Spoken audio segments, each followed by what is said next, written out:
ગામે નર્મદા નદી કિનારે આવેલા અનસુયા માતાજીના મંદિર ખાતે પંડિત દીનદયાળ ઉપાધ્યાય વિચાર સંઘ ગુજરાત પ્રદેશ દ્વારા દીનદયાળ ઉપાધ્યાયની જન્મજયંતિની ઉજવણી કરવામાં આવી।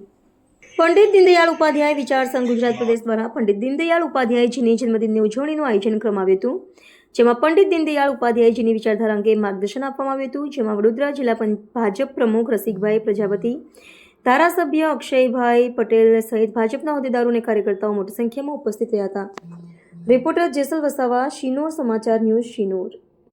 વડોદરા જિલ્લાની અંદર 1200 થી 65 જેટલા બૂથ છે, તો એકે એક બૂથની અંદર આ રીતે ફોટો વહીને પુષ્પાંજલિ અમે કરતા હોય છે।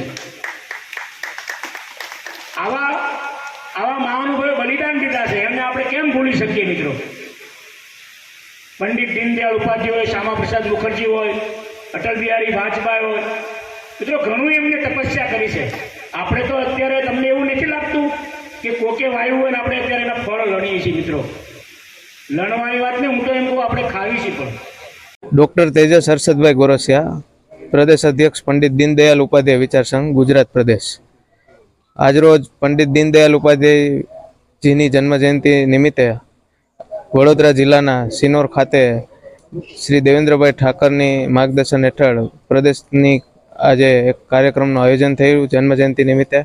ત્યારે આદરણીય ધારાસભ્ય શ્રી અક્ષયભાઈ પટેલ, જિલ્લા પ્રમુખ રસિકભાઈ પ્રજાપતિ, અમારા રાષ્ટ્રીય સંગઠન મહામંત્રી અને અમારા માર્ગદર્શક સંયોજક તેમજ મુખ્ય વક્તા તરીકે પધારેલ શ્રી ભાવનાબેન શર્મા, સંજયભાઈ મહેશ્વરી, અમારા દેવેન્દ્રભાઈ ઠાકર તેમજ સૌ કાર્યકર્તાઓ ઉપસ્થિત રહ્યા હતા।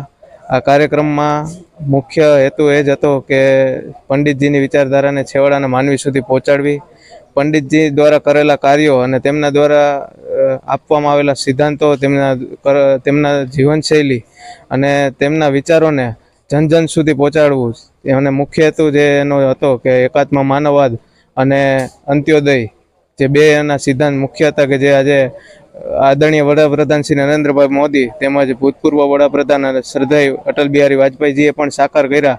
તો તેમના માર્ગે અને તેમના વિચારો દ્વારા આજે પંડિત દીનદયાળ ઉપાધ્યાય વિચાર સંઘની સ્થાપના કરવામાં આવેલી હતી।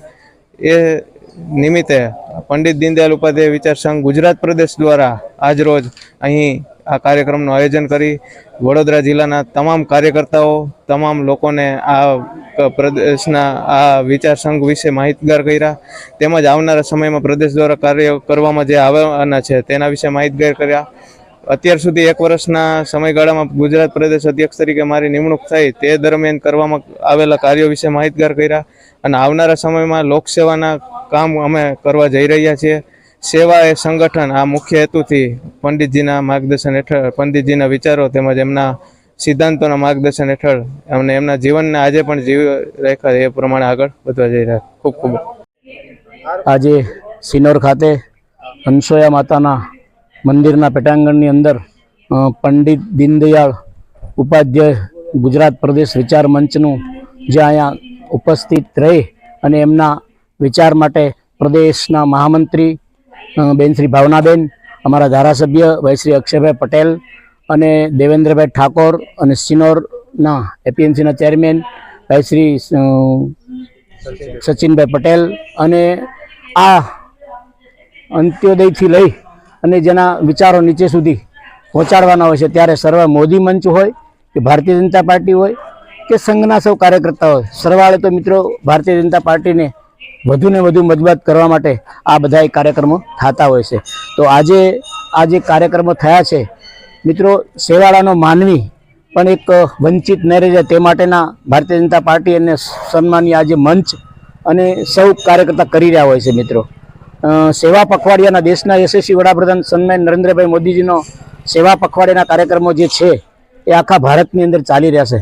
ત્યારે વિકસિત ભારત સંકલ્પ યાત્રા, જે ભારતનું દેશના વડાપ્રધાનનું સપનું છે કે આત્મનિર્ભર બનવા માટે હર ઘર સ્વદેશ અને ઘર ઘર સ્વદેશી વસ્તુ અપનાવો, તે માટે વિકસિત ભારત સપનું બનવા માટે સાકાર કરવા જઈ રહ્યા છે। ત્યારે વિવિધ સેવા પ્રકારના જે કામો ચાલી રહ્યા છે, જે કાર્યક્રમો ચાલી રહ્યા છે કે દેશના યશસ્વી વડાપ્રધાનનું તંદુરસ્ત અને તેઓ ખૂબ સારા સ્વસ્થ રહે એવી શુભકામના આ માતા અનસુયાના મંદિરને પ્રાર્થના કરી અને ભાવિ ભક્તો તેમને ખૂબ આશીર્વાદ આપે છે.